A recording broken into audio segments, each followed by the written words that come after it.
There is a 60-second habit I run on every car before I sell a single part, and it has saved my customers thousands of dollars over the years. Most folks think a check engine light means something broke. Half the time it just means the computer got confused, and if you clear it the right way and test it the right way, you find out the truth before you pay for a lie. My name is Walt Doyle. I have been turning wrenches for 38 years, and I own a 4-bay shop off Route 9 that my father started back when leaded gas was still legal. My wife Carol runs the front counter. She has heard more grown men sigh over an estimate than any person should have to hear in one lifetime. Last month, a woman named Mrs. Whitfield came in with a check engine light on and a face that had already given up before I said a word. The code was P420. That is the catalytic converter code. The dealership 2 miles down the road had already quoted her $2,700 for a new converter installed. She had the money sitting in her purse. She just did not want to spend it on a part that, as it turned out, was never broken to begin with. I did not start out knowing this trick. 20 years ago, if a car rolled in with a P420, I sold a catalytic converter. That is what I was trained to do. Code matches part gets replaced, customer pays, everybody moves on with their day. I did that for years, before an old-timer named Curtis, the man who trained me back when I was 24, watched me write up an estimate for a converter and stopped me with one question. He asked if I had cleared the code and driven the car first. I had not. He told me to go do it before I sold anybody anything. I cleared it, drove the car for 2 days, and the light never came back. That car did not need a converter. It needed 60 seconds of my time, and I had almost charged a good woman $1,100 for a part that was working just fine. So why does this happen on so many cars to so many decent people who trust the shop they walk into? Quick word before I go further. The old methods my family uses, there is more of it than fits in any one video. I gathered the whole of it into a book you can buy in our pinned comment below. The book is the long version. If you want it, it is there. I will not mention it again. Here is the part that took me years to understand. And once you get it, you will never look at a check engine light the same way again. A trouble code is not a diagnosis. It is a complaint. The computer in your car is watching dozens of sensors all day, every drive. And when one of them reads outside its normal range, even once, the computer writes down a code and turns on the light. It does not know why the reading was off. It just knows it was off. Most of the time, that is exactly what happened. A sensor reading drifted, a connector had a speck of corrosion on it, a puff of exhaust got measured wrong for a few seconds because of a cold morning, or a splash through a puddle, and the system flagged it. The code does not say broken part. The code says something looked wrong once. I see this same pattern on 2 other codes almost every week, P171 and P174, the System 2 lean codes. 9 times out of 10, those show up because of a gas cap that was not tightened all the way after someone filled up, or an intake hose that got bumped loose during an oil change and reseated itself when the shop closed the hood. The code stays lit long after the actual cause is gone, because nothing ever told the computer to look again. I had a young apprentice named Marcus ask me once why we did not just replace the mass airflow sensor every time that code came up, since it was on the list of possible causes the reader printed out. I told him that reader prints out every part that could possibly be involved, not the part that is actually guilty. That list can have 6 or 8 things on it. Replacing all 6 is how a $60 gas cap problem turns into an $1,100 sensor bill. The job of a real mechanic is narrowing that list down with evidence, not working through it with a parts cannon and hoping. But here is where the money gets made. A code reader at a parts store or a dealership service bay pulls that code, sees P420, and hands you a piece of paper that says catalytic converter, because that is the part the code is named after. Most shops stop right there. They do not ask whether the code is a pattern or a fluke. They quote the part, because quoting the part is fast, and fast is what pays the bills on a Tuesday with 6 cars in the lot. I am not saying every shop is dishonest. Most are not. I am saying the system rewards speed, and speed skips the one step that tells you the truth. The industry solution is replace the part the code is named after. The real solution is clear the code, drive the car the right way, and let the computer tell you if the problem is real or if it was a ghost. 9 times out of 10 in my shop on a P420 with no other symptoms, it is a ghost. The counterintuitive truth is this: your car's computer forgets nothing on its own. Once it flags a fault, it keeps that flag lit even after the actual condition clears up. sometimes for weeks, sometimes forever, until a human being tells it to check again. You are not fixing your car when you clear a code the right way. You are asking it a second time, under fair conditions, whether the problem is even still there.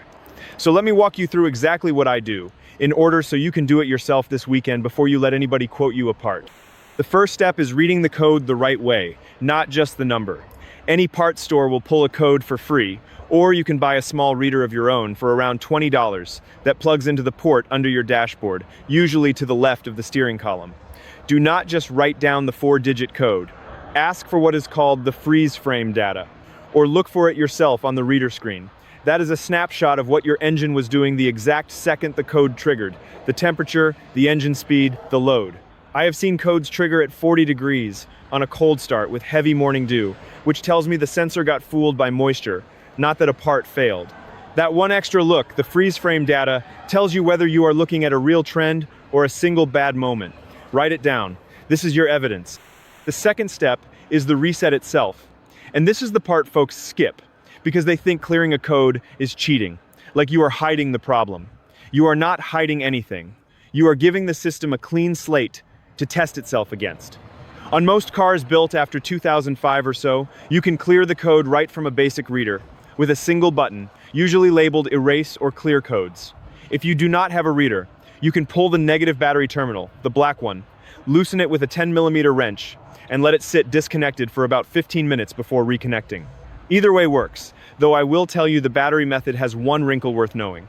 When you disconnect the battery, you are not just clearing the code, you are also wiping out the small adjustments the computer has learned over time about your idle and your fuel mix. That means for the first few miles after you reconnect, the engine might idle a little rough or feel slightly different than usual. That is normal. It is not a new problem. Drive it gently for 5 or 10 minutes, and the computer relearns those settings on its own, and everything smooths back out.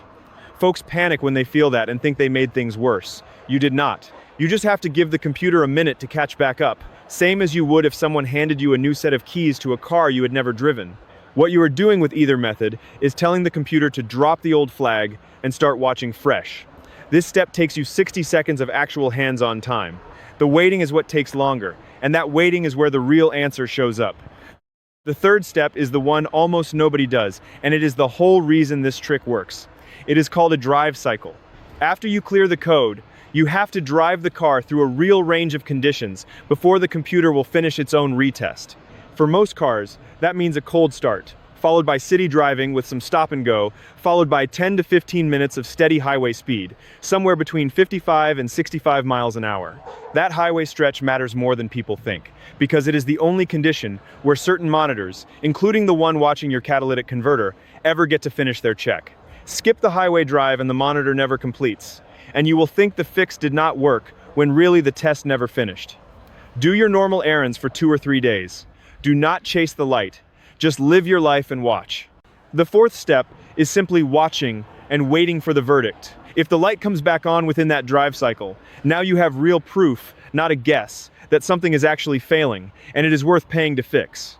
If the light stays off through a cold start, city driving, and a proper highway stretch, you just saved yourself the cost of a part your car never needed.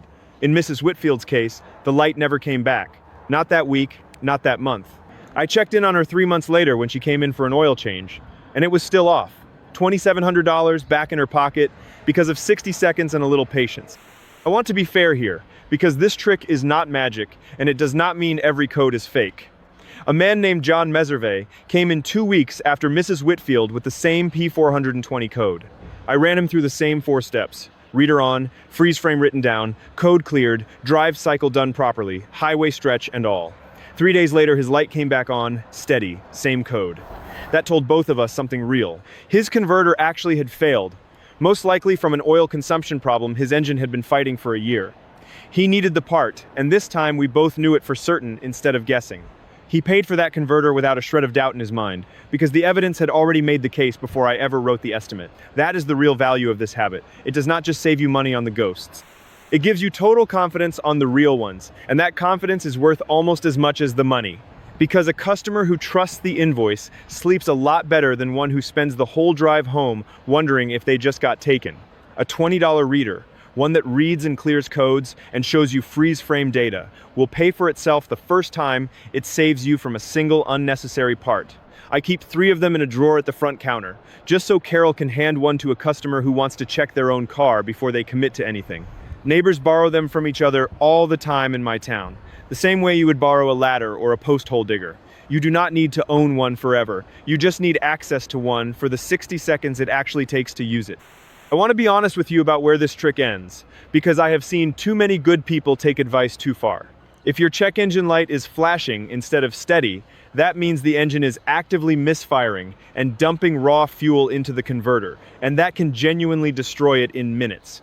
That is not a reset situation. That is pull over and get it looked at. If you smell fuel, if you see smoke, if the car is running rough or losing power while you drive it, that is not a ghost code. That is a real problem, and no drive cycle is going to make it go away. This trick is for the specific and very common situation where the light is on steady, the car is driving fine, and nothing else feels wrong. That describes more cars than you would think, and it is worth ruling out before you rule anything in. There is a bigger habit underneath this trick, and it is the one Curtis actually cared about teaching me.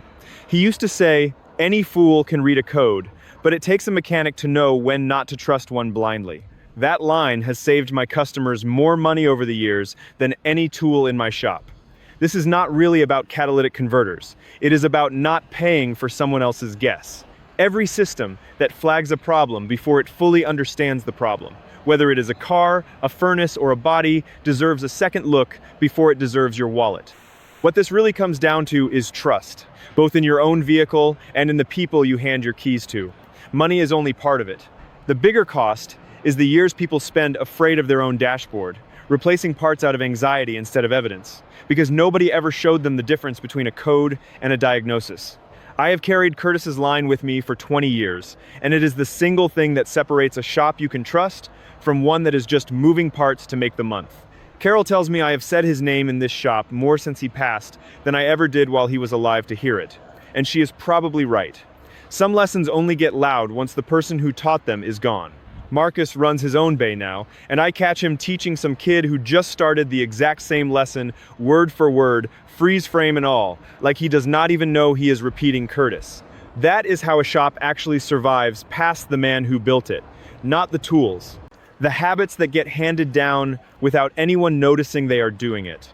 I think about this bigger than cars, too. A garden with aphids on it does not need every leaf stripped off. Sometimes it just needs a week to let the ladybugs show up and do their work. A kid with a bad grade on one test is not a bad student. Sometimes it is one hard morning that does not repeat.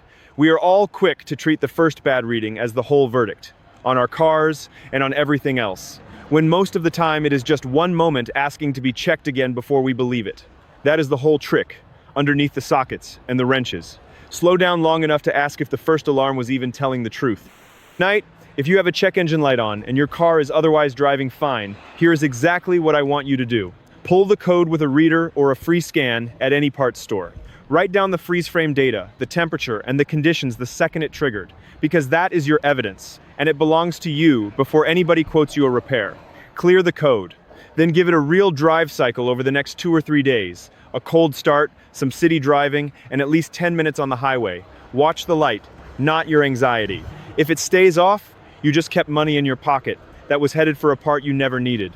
If it comes back, now you know for certain, and you can pay for that repair without a bit of doubt in your mind. Tell me in the comments what code came up on your car and what the freeze frame said when it happened. I read every one of them, and I want to know how many of you are sitting on ghosts instead of real problems. Next time, I am going to show you the one sound your brakes make that means you have about a week left before it turns into a rotor job. And it is not the squeal everybody already knows about.